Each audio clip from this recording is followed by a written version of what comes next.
Sherlock Holmes em O Ritual Musgrave, escrito por Arthur Conan Doyle. O Ritual Musgrave. Uma anomalia que sempre me impressionou no caráter do meu amigo Sherlock Holmes era que, embora seus métodos de pensamento fossem tão ordeiros e sistemáticos quanto um homem pode ser, e embora também gostasse de se vestir com discreta e meticulosa correção, era em seus hábitos pessoais um homem terrivelmente desmazelado, capaz de levar um companheiro de apartamento ao desespero. Não que eu seja convencional sob esse aspecto em absoluto. A luta caótica no Afeganistão, vindo coroar uma disposição naturalmente boêmia, tornou-me mais relaxado do que convém a um médico.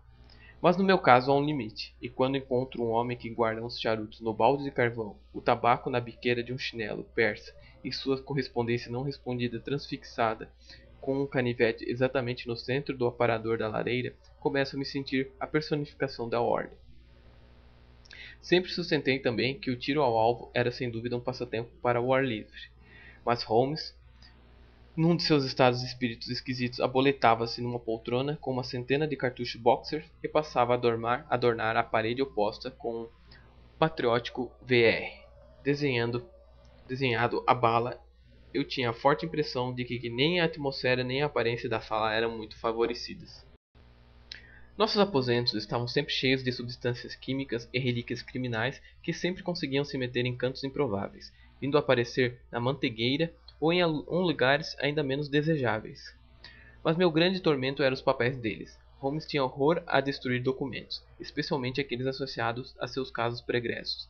Mas só uma vez em 1 ou 2 anos reunia energia para indexá-los e organizá-los, porque, como mencionei em algum ponto dessas memórias desordenadas, os arroubos de energia apaixonada com que ele levava a cabo os feitos notáveis a que seu nome está associado eram seguidos por reações de letargia, durante as quais ficava deitado com seu violino e seus livros, mal se mexendo, exceto no sofá para a mesa.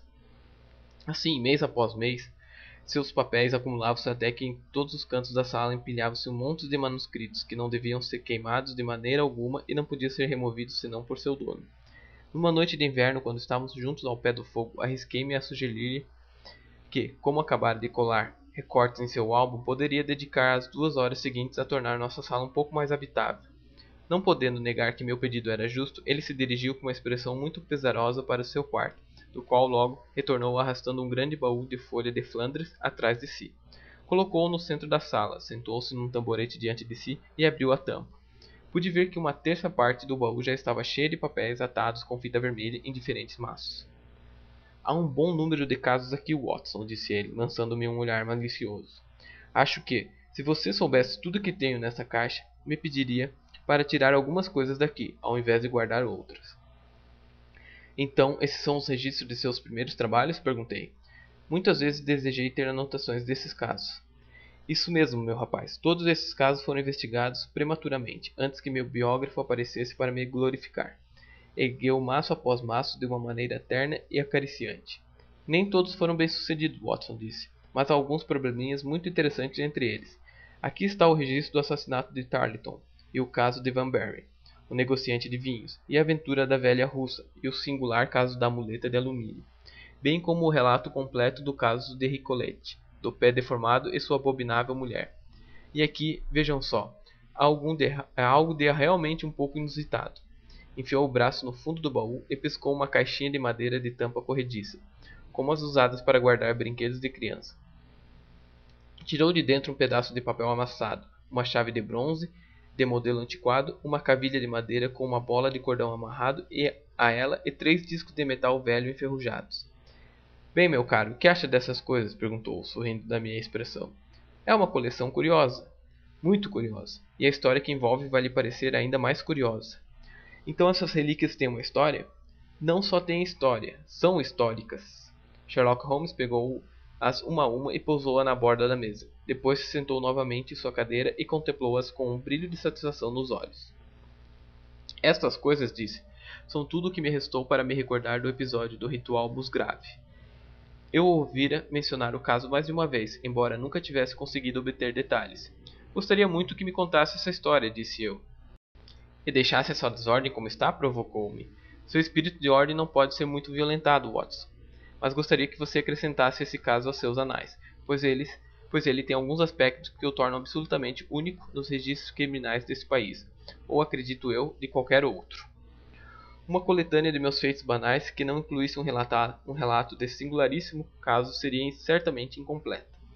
Talvez você se lembre de como a história do Gloria Scott e minha conversa com o infeliz homem cuja sina lhe contei fizeram-me pensar pela primeira vez na profissão que vinha a abraçar. Você me vê agora quando meu nome se tornou conhecido em toda parte, e quando todos em geral, tanto no público quanto na força policial, me reconhecem como um Supremo Tribunal de Apelação em casos duvidosos. Quando você me conheceu, na época do caso que imortalizou em Um Estudo em Vermelho, eu já granjeara um clientela considerável, embora não muito lucrativo. Assim, dificilmente pode imaginar como as coisas foram árduas no começo, e quanto tempo tive de esperar antes de fazer algum progresso. Quando me mudei para Londres, tinha aposentos em Montgomery Street, bem perto do Museu Britânico, e ali eu esperava, preenchendo minhas horas vagas excessivamente abundantes com o estudo de todos aqueles ramos da ciência que poderiam me tornar mais eficiente. Volta e meia me aparecia um caso, principalmente mediante a apresentação de ex-colegas, porque durante meus últimos anos da universidade se falara muito sobre mim e meus métodos. O terceiro desses casos foi o ritual de Musgrave, e é ao interesse despertado por essa singular cadeia de eventos e as importantes questões que se revelaram estar em jogo que atribuo o meu primeiro passo decisivo rumo à posição que hoje ocupo. Reginald Musgrave cursara a mesma faculdade que eu, e mantínhamos relações superficiais. Ele não era em geral muito querido entre os estudantes, embora, a meu ver, o que se tomava por orgulho era na realidade uma tentativa de disfarçar uma excessiva timidez natural. Era um homem de aparência extremamente aristocrática, magro, de nariz adunco e olhos grandes, tinha maneiras lânguidas, mas muito corteses. Na verdade, era um herdeiro de uma das mais antigas famílias do reino, embora pertencesse a um dos ramos mais moços que se separara dos Musgrave do norte em algum momento do século XVI e se estabelecera no oeste de Sussex, onde a mansão senhorial de Hurstone talvez seja a mais antiga construção habitada do condado.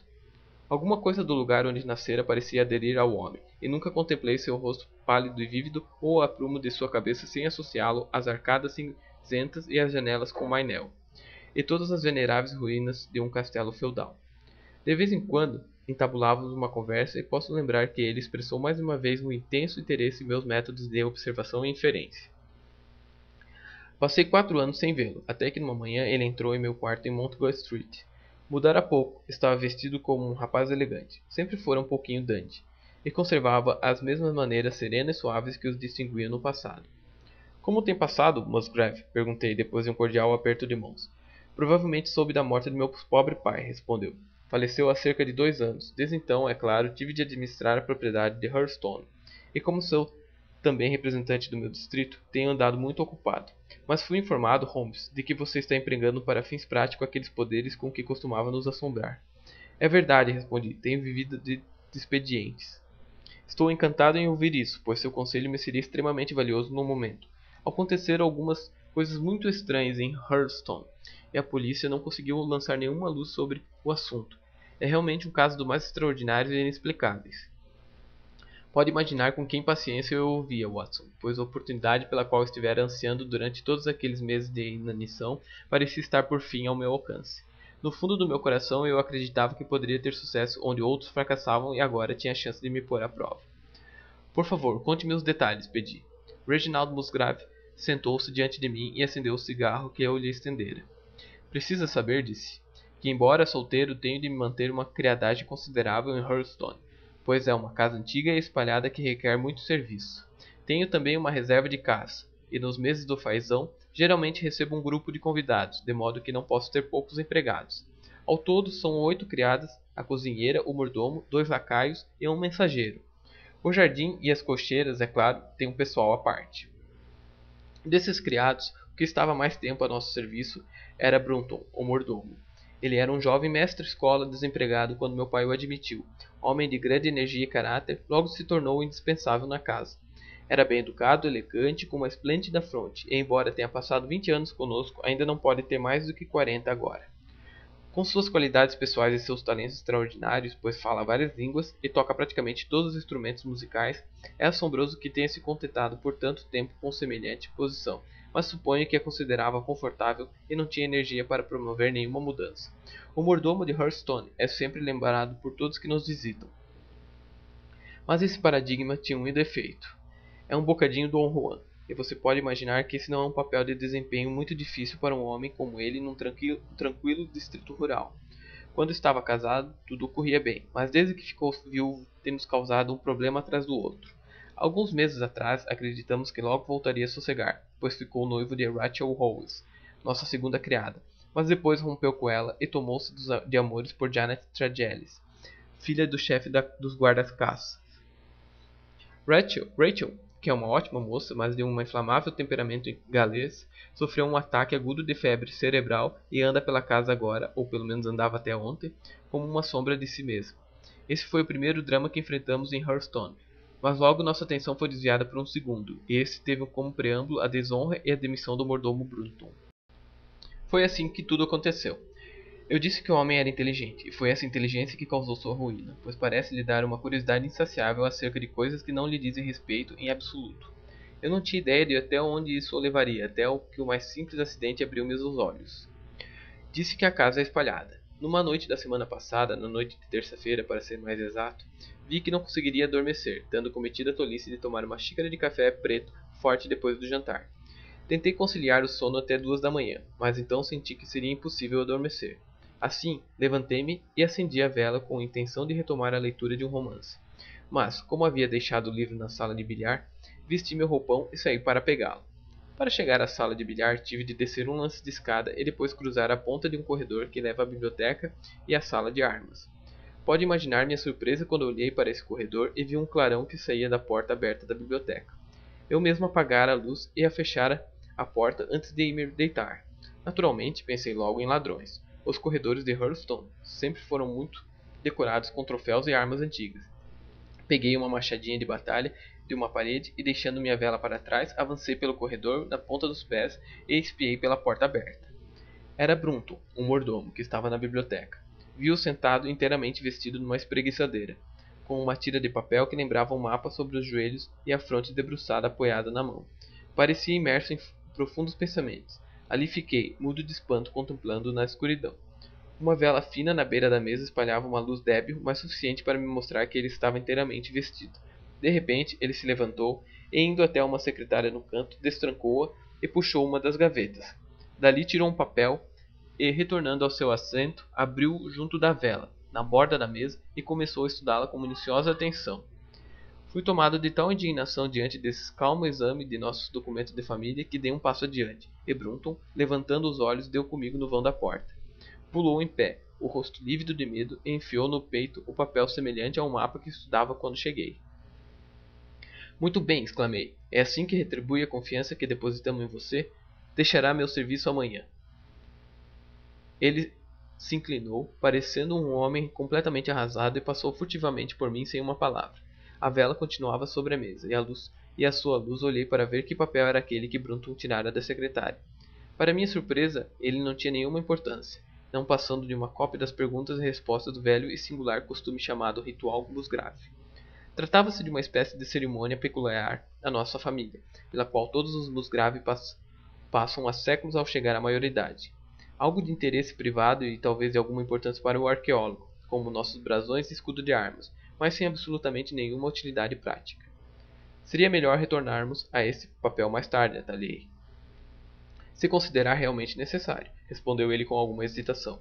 Mas retorno minha narrativa. Tranquei de novo a secretária usando a chave que Brunton deixara e a virara-me para sair quando, para meu espanto, vi que ele voltara e estava diante de mim. Mr. Musgrave, exclamou numa voz pouca de emoção, não posso suportar a desonra. Sempre me orgulhei de estar acima da posição que ocupava, e a desonra me mataria.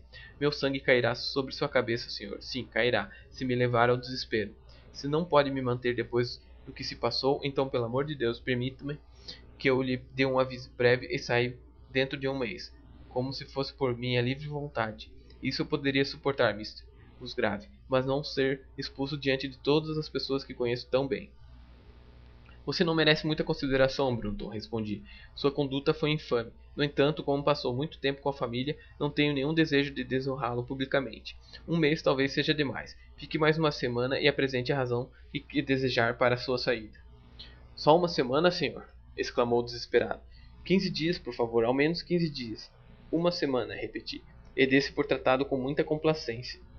Ele se esgueirou, o rosto enfiado no peito com um homem destruído, enquanto eu apagava a vela e voltava ao meu quarto.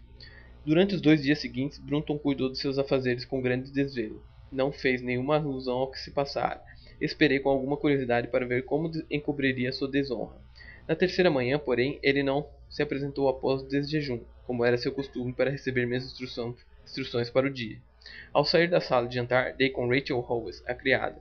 Como lhe contei, ela se recuperara havia pouco de uma doença e estava parecendo tão deploravelmente pálida e abatida que a repreendi por estar trabalhando.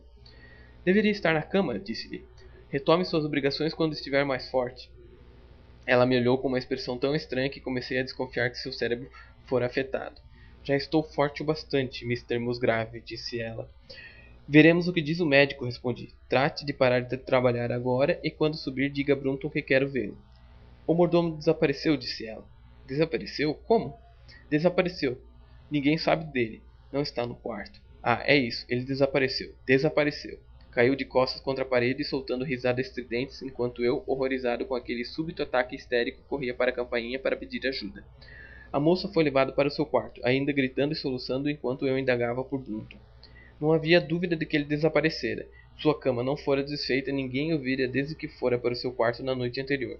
No entanto, era difícil entender como tinha podido sair de casa, pois tanto as janelas quanto as portas haviam sido encontradas trancadas de manhã. Suas roupas, seu relógio e até seu dinheiro estavam no seu quarto, mas o terno preto que costumava usar desaparecera. Seus chinelos também haviam desaparecido, mas as botas tinham ficado. Para onde então teria o mordomo Brunton podido ir no meio da noite e onde poderia estar naquele momento?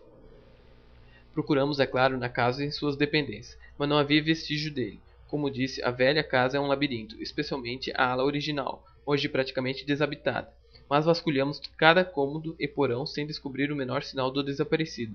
Parecia-me inacreditável que ele tivesse podido ir embora abandonando todos os seus pertences. Mas onde poderia estar?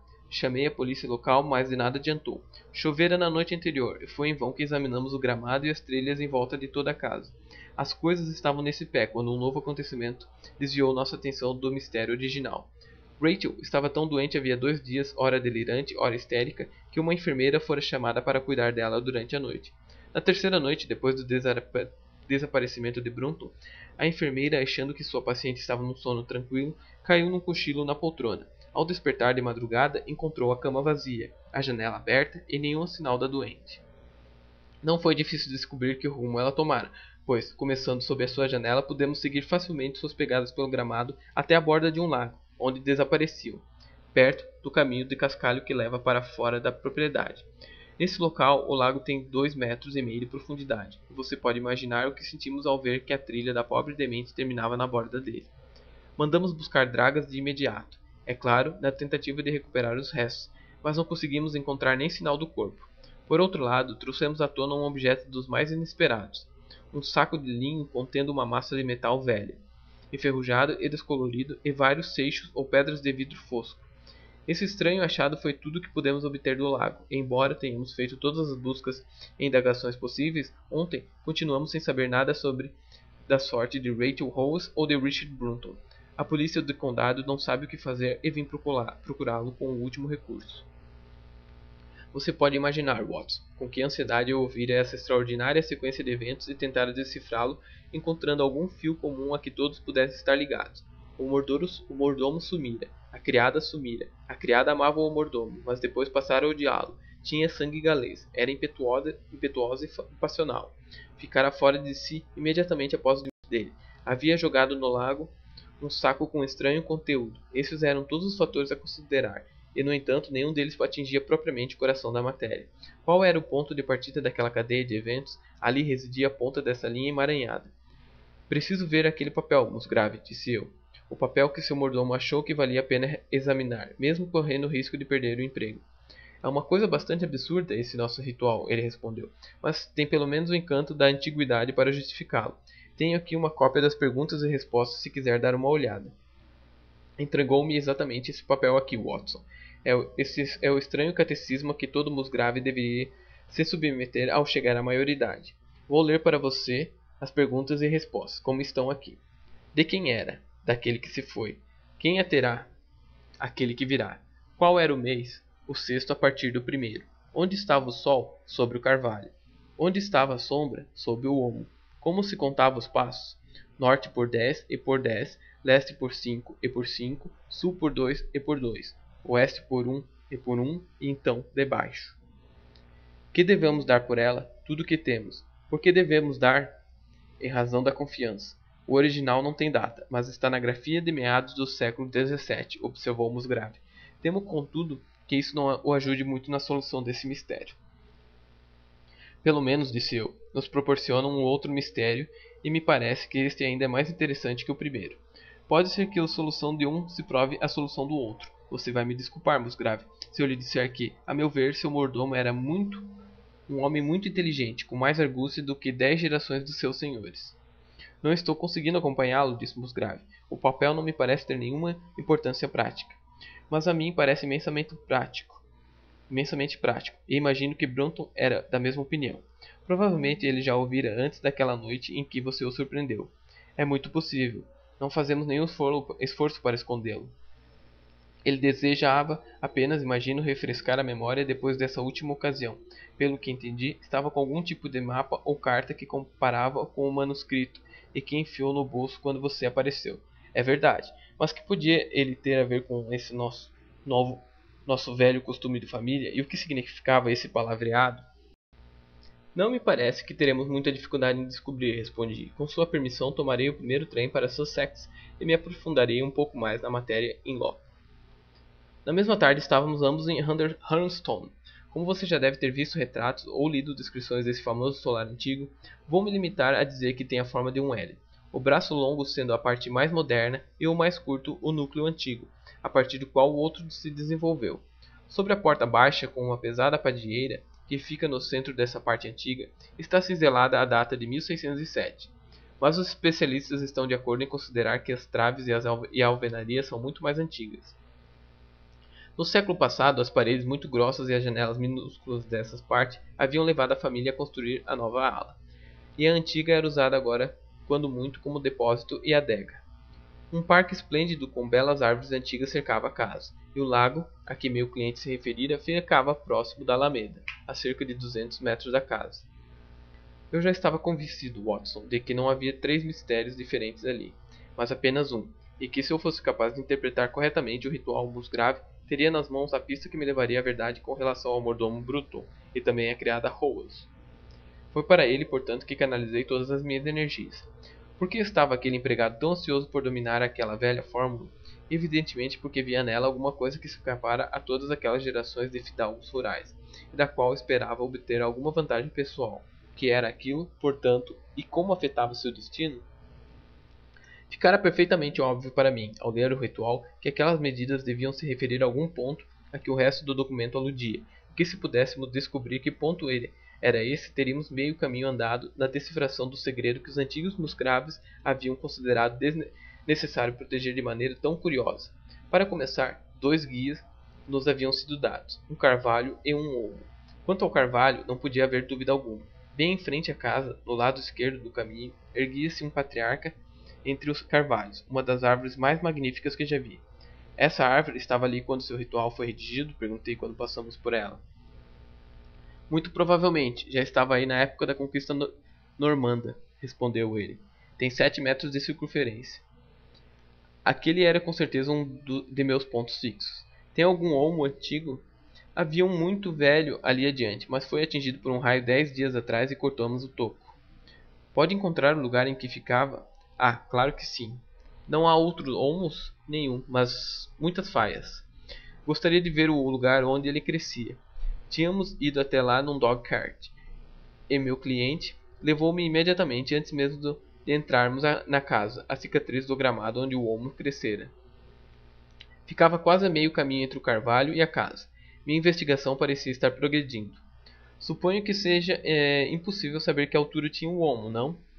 Posso dá-la a você agora mesmo. Tinha 19 metros e meio. Como ficou sabendo disso? Perguntei. Quando meu antigo preceptor me ensinava trigonometria, sempre me passava exercícios que envolviam a medida de alturas. Quando garoto, calculei a altura de cada árvore e de cada construção da propriedade. Era um golpe de sorte inesperado. Meus dados estavam chegando mais rapidamente do que eu teria podido esperar. Diga-me, perguntei, seu mordomo já lhe fez essa pergunta alguma vez? Reginald Musgrave olhou-me assombrado. Você me faz lembrar, respondeu. De fato, Brunton perguntou-me sobre a altura da árvore alguns meses atrás, em conexão com alguma pequena discussão com o cavalariço. Era uma notícia excelente, Watson, pois me mostrava que eu estava no caminho certo. Olhei para o sol. Estava baixo no céu, e calculei que em menos de uma hora ele estaria exatamente acima dos galhos mais altos do velho carvalho. Uma condição mencionada no ritual estaria então preenchida. A sombra do olmo deveria significar a extremidade da sombra. De outro modo, o tronco teria sido escolhido como guia. Eu tinha, portanto, de descobrir onde a ponta da sombra cairia sobre quando o sol estivesse exatamente sobre o carvalho. Deve ter sido difícil, Holmes, já que o olmo não estava mais lá. Bem, pelo menos eu sabia que se Brunton conseguira, eu conseguiria também. Além disso, não havia nenhuma dificuldade real. Fui com Musgrave a seu gabinete e entalhei para mim essa cavilha, a que amarrei esse comprido barbante, com um nó a cada metro. Depois peguei 2 extensões de vara de pescar que perfaziam exatamente 1,80 m e voltei com o meu cliente para o lugar onde o olmo estivera. O sol acabara de roçar o topo do carvalho. Fiquei a vara na vertical. Marquei a direção da sombra e medi-la. Tinha 2,7 metros de comprimento. O cálculo agora, é claro, era simples. Se uma vara de 1,80 m projetava uma sombra de 2,70 m, então uma árvore de 19,5 projetaria uma de 29,25 metros. E o traço de uma seria, é claro, o da outra. Medi a distância que me levou quase à parede da casa, e cravei uma cavilha nesse ponto. Pode imaginar meu contentamento, Watson, quando a menos de 5 centímetros de minha cavilha vi uma depressão cônica no chão. Sabia que era a marca feita por Brunton em suas mensurações, e que continuava na pista dele. A partir desse ponto comecei a contar passos, tendo antes verificado os pontos cardeais com minha bússola de bolso. 10 passos para o norte, com cada pé, me levaram para a frente em paralelo à casa. E novamente marquei meu ponto com a cavilha. Depois contei cuidadosamente 5 passos para leste e 2 para o sul. Isso me levou exatamente à soleira da velha porta. 2 passos para o oeste agora significaram que eu tinha de avançar 2 passos pelo corredor com piso de pedra. Esse era o lugar indicado pelo ritual. Nunca me senti tão desapontado, Watson.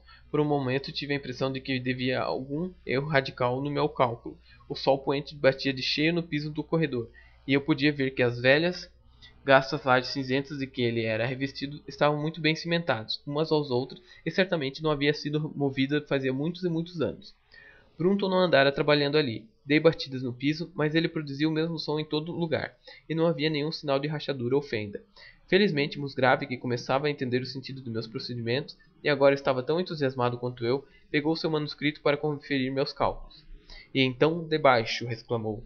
Você omitiu debaixo. Eu havia pensado que significava que deveria cavar, mas de repente percebi que estava errado. Então há um porão aqui debaixo? Exclamei. Ah, e tão velho quanto a casa. Vamos descer por esta porta. Descemos uma escada de pedra em caracol e meu companheiro, riscando fósforo, acendeu um lampião pousando num barril no canto. Num instante ficou óbvio que finalmente chegáramos ao lugar certo e que não éramos as únicas pessoas a visitá-lo nos últimos tempos. O porão fora usado como depósito de madeira, mas a lenha, que evidentemente estivera espalhada pelo chão, encontrava-se agora empilhada dos lados, de modo a deixar um espaço limpo no meio. Nesse espaço havia uma laje grande e pesada com uma argola de ferro enferrujada no centro. A ela estava preso um grosso cachecol xadrez. Meu Deus! Gritou meu cliente. É o cachecol de Brunton. Sou capaz de jurar que o vi com ele. Que andou o patife fazendo aqui? Por sugestão minha, foi solicitada a presença de 2 policiais do condado, e em seguida tentei erguer a pedra puxando-a pelo cachecol. Só consegui movê-la ligeiramente, e foi com a ajuda de um dos policiais que finalmente fui capaz de deslocá-lo para o lado. Em seu lugar, escancarou-se um buraco negro que todos nós examinamos enquanto Musgrave, ajoelhado na borda, baixava o lampião. Uma pequena câmara de 2,10 metros por 1,20 abria-se diante de nós. De um lado dela havia uma arca baixa de madeira presa com tiras de latão, cuja tampa estava levantada, com esta chave de feitio curiosamente antiquado projetando-se da fechadura. Por fora estava envolta em grossa camada de poeira. A umidade e os vermes haviam carcomido a madeira e uma colônia de fungos lívidos vicejava. Vários discos de metal, aparentemente moedas antigas, como esses que tenho na mão, espalhavam-se pelo fundo da arca. Não havia mais nada dentro dela. Naquele momento, contudo, não nos interessamos pela velha arca, porque tínhamos os olhos fixos no que se amontoava ao lado dela. Era um homem de terno preto, agachado, a testa caída sobre a borda da arca e os braços estendidos dos dois lados dela. A postura levara todo o sangue estagnado para o rosto, e ninguém teria podido reconhecer aquela face disforme, cor de fígado, mas a altura, a roupa e o cabelo foram suficientes para mostrar ao meu cliente, quando levantamos o corpo, que se tratava de fato de seu mordomo desaparecido. Fazia alguns dias que estava morto, mas não exibia nenhum ferimento ou contusão que indicasse como encontrara seu horrível fim. Depois que seu corpo foi levado do porão, continuamos nos confrontando com um problema quase tão espinhoso quanto aquele que começáramos. Confesso que até aquela altura, Watson, eu estava decepcionado com minha investigação. Ao encontrar o lugar a que o ritual se referia, acreditei que resolveria o problema. Mas agora estava lá, e aparentemente tão longe quanto sempre de saber o que a família havia ocultado com tão rebuscadas precauções. É verdade que eu havia lançado luz sobre o destino de Brunton, mas agora tinha de descobrir como ele encontrara esse destino e que papel a mulher desaparecida havia desempenhado no caso. Sentei-me num barrilete a um canto e refleti cuidadosamente sobre toda a questão. Você conhece meus métodos nesses casos, Watson. Ponho-me no lugar do homem e depois de ter estimado sua inteligência, tento imaginar como eu mesmo teria procedido nas mesmas circunstâncias. Nesse caso, a questão foi simplificada pelo fato de Brunton ter uma inteligência realmente de primeira ordem, de modo que não precisei fazer nenhuma concessão para a equação pessoal, como dizem os astrônomos. Ele sabia que alguma coisa valiosa estava escondida. Havia determinado local. Descobriu que a pedra que o cobria era simplesmente pesada demais para que um homem removesse sem ajuda. O que faria em seguida? Não podia obter ajuda de fora, mesmo que tivesse alguém em que pudesse confiar, sem destrancar portas e com isso correr considerável risco de ser descoberto. O melhor seria se pudesse encontrar auxílio dentro de casa. Mas quem poderia chamar? A moça fora devotada a ele. É sempre difícil para um homem compreender que pode finalmente ter perdido o amor de uma mulher por mais que tenha tratada mal. Tentaria fazer as pazes com a moça Rose mediante algumas atenções e depois a envolveria como sua cúmplice. Iriam juntos ao porão durante a noite e suas forças unidas bastariam para levantar a pedra. Até aí eu podia acompanhar as ações dos dois como se tivesse realmente visto. Mas para duas pessoas, sendo uma delas mulher, deve ter sido difícil levantar aquela pedra. Um corpulento policial de Sussex e eu não tínhamos achado o trabalho fácil. Que teriam feito para facilitá-lo? Provavelmente o que eu mesmo teria feito. Levantei-me e examinei atentamente as diferentes hastes de madeira espalhadas pelo chão. Quase imediatamente topei com o que esperava. Um pedaço de cerca de 90 centímetros de comprimento tinha uma indentação muito acentuada numa ponta, enquanto vários estavam achatados dos lados, como se tivessem sido comprimidos por um peso considerável. Evidentemente, enquanto erguiam a laje, iam enfiando hastes de madeira na fresta, até que finalmente, quando a abertura estava grande o bastante para lhes dar passagem, quiseram mantê-las assim com uma tora colocada de comprido, que podia ser sem dúvida ter ficado indentada na parte de baixo, já que todo o peso da laje a pressionaria contra a borda da outra pedra. Até aí eu continuava em terreno firme. E agora, como proceder para reconstituir aquele drama da meia-noite?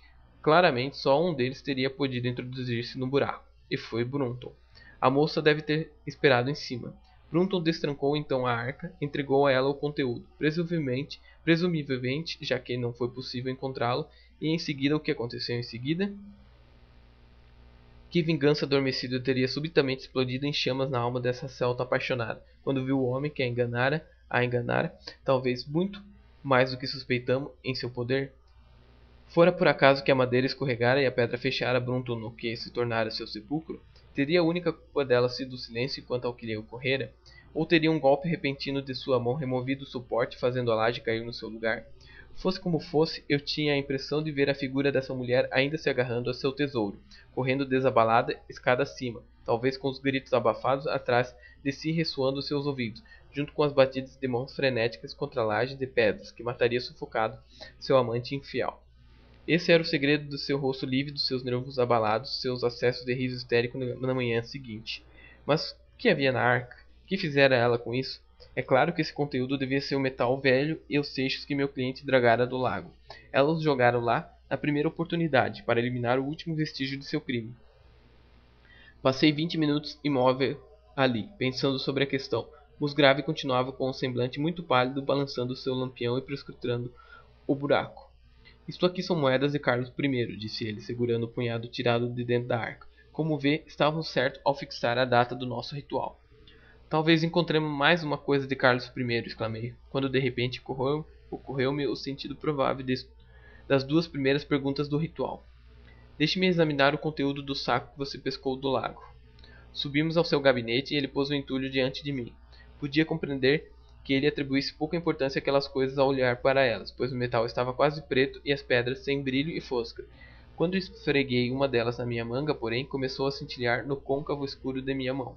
O metal tinha a forma de um anel duplo, mas fora encurvado e torcido, perdendo a forma original. Você deve ter em mente, disse eu, que o Partido Realista conseguiu resistir na Inglaterra mesmo depois da morte do rei, e que quando seus membros finalmente fugiram, é provável que tenham deixado muitos de seus bens mais valiosos enterrados atrás de si, com a intenção de voltar para buscá-lo em tempos mais pacíficos. Meu ancestral Sir Ralph Musgrave foi um proeminente cavalier e o braço direito de Carlos II em suas perambulações, disse meu amigo. Ah, não me diga, respondi. Bem, penso que isso realmente nos dá o último elo que nos faltava. Devo congratulá-lo por entrar na posse, ainda que de maneira bastante trágica, de uma relíquia de grande valor intrínseco, mas de maior importância ainda como curiosidade histórica. Mas do que se trata? Perguntou ele espantado. Trata-se de nada menos que a antiga coroa dos reis da Inglaterra. A coroa? Precisamente. Considere o que o ritual diz. Quais são as palavras? De quem era? Daquele que se foi. Isso foi depois da execução de Carlos. Em seguida, quem a terá? Aquele que virá. Isto é, Carlos II, cujo advento já era previsto. A meu ver, não pode haver dúvida de que este diadema estragado e disforme cingiu um dia a fronte dos Stuart reais. E como foi parar no lago? Ah, esta é a pergunta que vamos levar a entender. Em seguida delineei para ele toda a longa cadeia de suposições e provas que havia construído. Quando terminei minha narrativa, o crepúsculo se encerrara e a luz brilhava no céu. Mas por que então a coroa não foi entregue a Carlos quando ele retornou? Perguntou Musgrave, enfiando a relíquia de volta em seu saco de linho. Ah, você está pondo o dedo no único ponto que talvez nunca consigamos elucidar. É provável que o Musgrave que aguardava o segredo tenha morrido nesse intervalo, e que por um descuido tenha deixado este guia para seu descendente sem lhe explicar seu significado. Desde aquele dia até hoje, ele passou de pai para filho, até que finalmente chegou ao alcance de um homem que desvendou seu segredo e perdeu a vida na aventura. Esta é a história do ritual Musgrave, Watson. Eles guardam a coroa lá em Hearthstone, embora tenham tido de enfrentar alguns embaraços legais e de pagar considerável soma antes de obterem a permissão para conservá-la. Tenho certeza de que, se mencionar meu nome, ficarão felizes em mostrá-la a você. Da mulher, nunca mais se teve notícia. É de todo provável que tenha fugido da Inglaterra, levando a memória de seu crime para alguma terra além mar.